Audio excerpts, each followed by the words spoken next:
ሰኔና ሰኞ ሲገጥም ጥሩ አይደለም የሚለውን አባባል በተለምዶ ይነገራል። ለምን ለሚለው ምላሽ ግን አላገኘሁም። ሰኔና ሰኞ ገጠመ ለመጥፎ አባባል ብቻ ነው የሚባለው። አንዳንዴ ሰኔና ሰኞ ገጥሞ ነገሩ ተሳክቶ እየተባለም ይነገራል። የኢትዮጵያ ሰኔ አንድና ሰኞ ዘንድሮ ገጥሟል። ሰኔና ሰኞ የሚባለው ነገር እንዴት ነው ብዬ ትንሽ ወደ ኋላ ለመፈተሽ ሞከርኩ። ውጤቱ የሚገርም ሆኖ አግኝቼዋለሁ። ከአጋጣሚዎቹ ለመረዳት የቻልኩት ግን ወደ ኋላ ታሪካችን ስንመለከት ሰኔ ሰኞ የገጠሙባቸው ዓመቶች አንዳንዶቹ ፈተና የመጣባቸው ቢሆኑም ሌሎቹ ደግሞ መልካም ጊዜዎች ነበሩ። የሰኔና ሰኞ መግጠም ለምን ብዙ ይወራል ብዬ አንድ ወዳጄ ጋር ደውዬ ስጠይቅ ያለኝ ነገሩ አፈ ታሪክ ነው። ግን አንድ ጊዜ አንድ ሰው ሲያወራ የሰማሁትና የማስታውሰው ጉዳይ በኢትዮጵያ መኪና እንደ እንግሊዞች በግራ መስመር ብቻ ይነዳ ነበር። በኋላ በአሜሪካኖቹ አነዳድ በቀኝ በኩል እንዲሆን ተብሎ ሲታወጅ ዓመቱ ሰኔ አንድና ሰኞ የገጠመበት ነበር።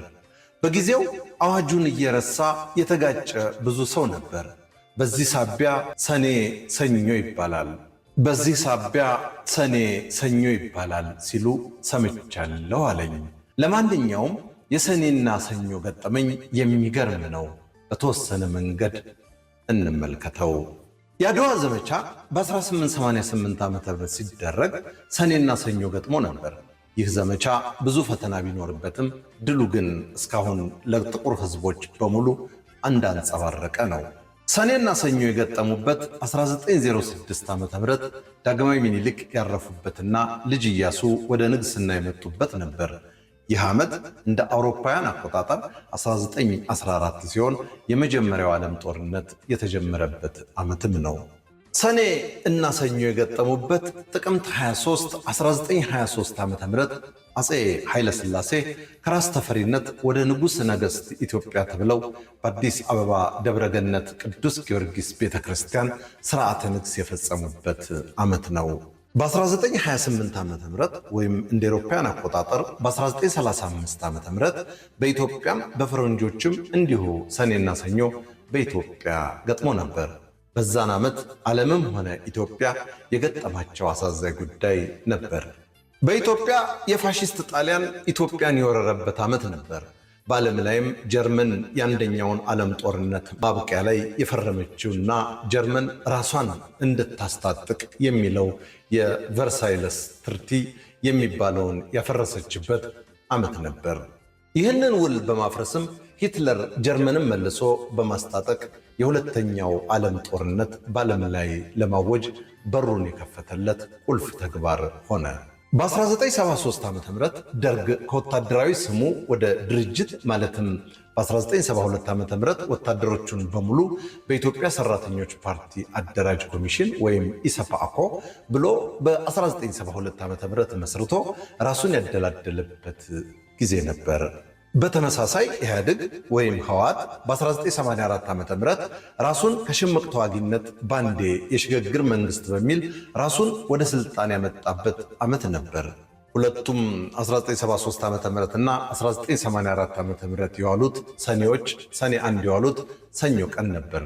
የአቶ ኢሳያስና የአቶ መለስ ግጭት የተጀመረው ሰኔና ሰኞ በገጠሙበት በ1990 ዓ.ም አቶ ኢሳያስ ባድመን ሲወሩ ነበር።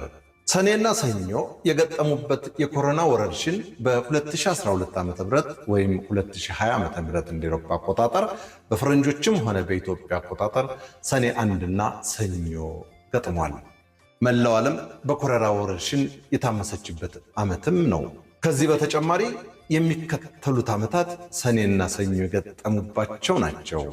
1900 ዓ.ም 1934 1951 1956 1962 እና 1979 ዓ.ም ይጠቀሳሉ።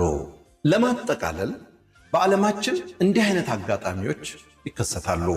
ከላይ ካሉ ዓመታት ብቻ ብንመለከት ሁሉም መጥፎ ቀኖች አይደሉም። መጥፎ የምናደርጋቸው እኛና የኛ አካሄድ ነው። ለምሳሌ የአድዋ ጦርነት ላይ ከንጉሱ ጀምሮ ህዝቡ ዝግጅት አድርጎ ከአምላኩ ታርቆ ባይነሳ እስካሁን በባርነት ውስጥ የገባን ህዝቦች በሆን ነበር። ጥሩ ቀኖች እንዳሉ ሁሉ ክፉ ቀኖች አሉ። ይህ የምናውቀው ነው። ሁሉንም ጥሩ ለማድረግ ግን የኛው ውሳኔ ነው።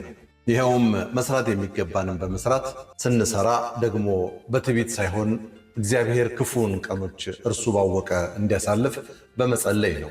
አድዋ ለዚህ አስተማሪ ነው። ጦርነት መጣ ብለው አባቶቻችን በመተከዝ ጊዜያቸውን አላጠፉም። እግዚአብሔር እንዳደረገ ያድርገው ብለውም የጣሊያንን ወረራ ተቀምጠው አልተመለከቱም። የራሳቸውን ድርሻ ለመወጣት ተነሱ። እግዚአብሔር ደግሞ የእርሱን ሥራ እንዲሠራ ታቦተ ሕጉን ይዘው ቄሱ ከመቅደስ ሸሁ ከመስጊድ ተጠራርተው ከሰራዊቱ ጋር ዘምተው ለሞቱትም ሆነ በሕይወት ላሉት አብረው ጸለዩ። ስለሆነም የቀን መጥፎ የለውም። ቀኑን መጥፎም በጎም የምናደርገው እኛው ነን። ይኸውም በሁለት ነገሮች ነው።